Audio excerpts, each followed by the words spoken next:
295 जे करेगा तरक्की पुत हेट मिलूगी। जिस माँ की लाडली का हो गया हो रेप, वो क्या बेचारी सोच के ही जीती होगी।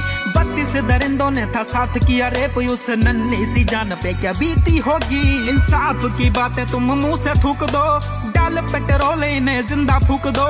देखने वालों की रूह कांप जाए, देख ऐसा करने वालों के तुम अंजाम देख लो। जो फांसी की जगह पे इन्हें बेल मिलेगी, तो ह्यूमैनिटी हर दिन मात खाएगी।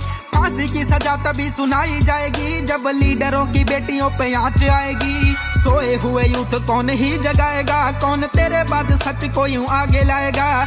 कौन थी वो मेरी ऐसी सोच जो रही, तो फिर से ये हिस्ट्री रिपीट मिलेगी। यहाँ कंट्रोवर्सी क्रिएट मिलेगी, तेरा नाम लेके गालियां ग्रेट मिलेंगी। सच बोलने से तेरे बैरी बढ़ेंगे, तेरी बढ़ती तरक्की तेरी हेट बनेगी।